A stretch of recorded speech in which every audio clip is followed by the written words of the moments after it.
What's good, y'all? What's good, y'all? It's your boy FA Scotty back with another video. It's the 4th of July.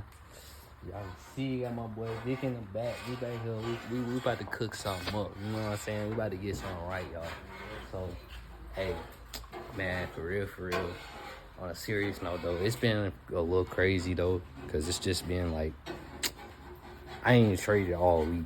My fault, bro. I ain't even have my mic on type jump.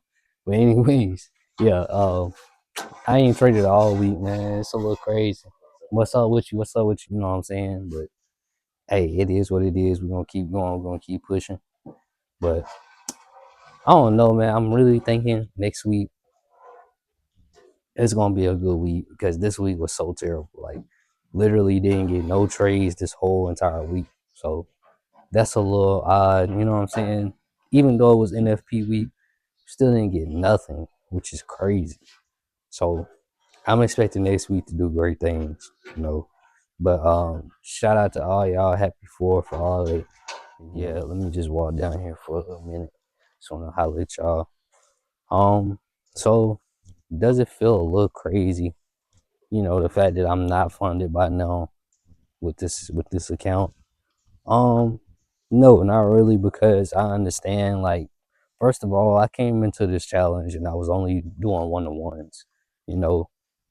That's the first thing I should have done was switch it up to the 1-to-2s, but instead I was taking partials at 1-to-1, and I should have been holding my whole entire position to 1-to-2, because I need my runners to run. You know, I need a good runner on each trade. You know, each winning trade. So I had somebody DM me, and they straight up asked me like, "Hey, what is it really going to take for me to be profitable? What is it really going to take for me to see results in trading?" My answer to them was everything. It's going to take all the discipline. It's going to take a lot of you just trying to be on your grind, just trying to keep everything going. And at the same time, while you're trying to make money and live regular life, you also have to be studying. You know what I'm saying? You have to treat this as just as important as your 9-to-5. Because if you're treating this as a side hustle, that's what it'll be, a side hustle. You know what I'm saying? So you have to treat this as a business, something that you want to be doing in the long run. You don't want to just be doing something and not have a big picture in mind. You know, if you're doing something short term, you're trying to flip accounts and all that stuff, you know, fine. But you have to understand that trying to flip accounts are not long term. You know what I'm saying? You're going to take L's. And when you're flipping accounts, you need to be on a win streak.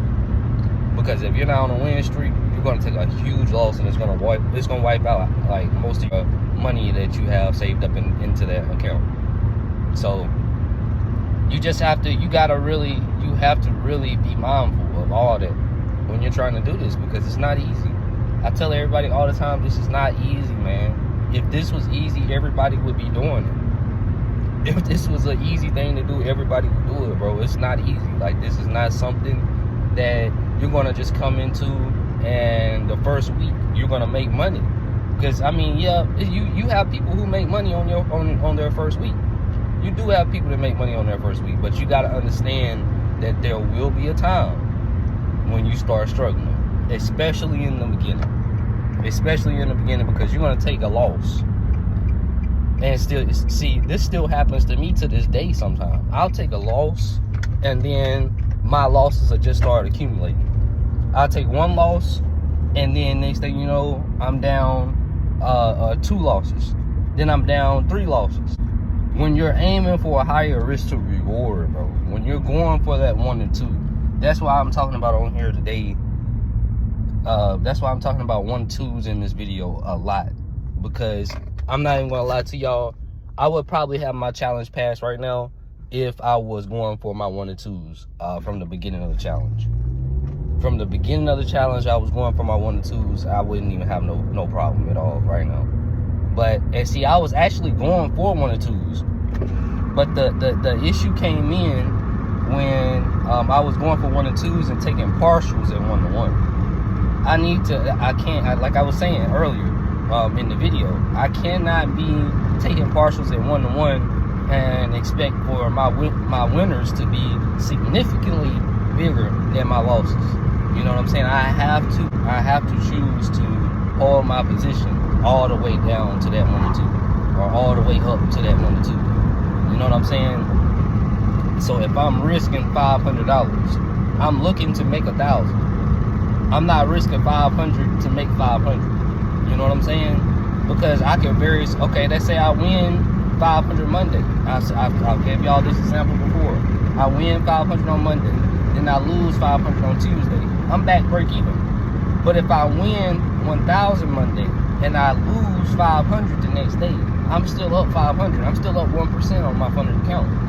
You know what I'm saying? So you have to take profits at 1-2.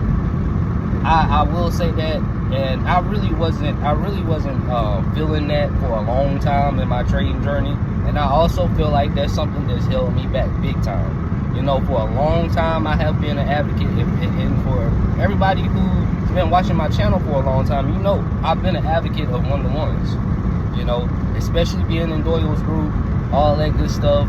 We go for 1-to-1s a whole lot, but honestly, that's not, especially when you're trying to get funded. Now, if you have a personal account, you know, you can do what you want to with that account. And for everybody that's traded before and had a personal account, you know what I mean. You can do what you want to on it. But if you don't have a personal account and you're trying to get funded, the best thing you can do is go for 1-2s at all times. I don't care what the situation is. If you're in the trade, go for the 1-2. Go for the 1-2. You know what I'm saying? Like, because you need those losses to be way smaller than those wins. I just, you know, I've been reevaluating everything that I did in the challenge this last week. And honestly, I really don't know if I'm going to continue with that specific challenge. I might just go ahead and press the reset button on the challenge, because I'm only up 1.5% or something like that. You know what I'm saying? So, I mean, it's nothing that I couldn't do again. I made it to 2K before, I can make it to 2K again.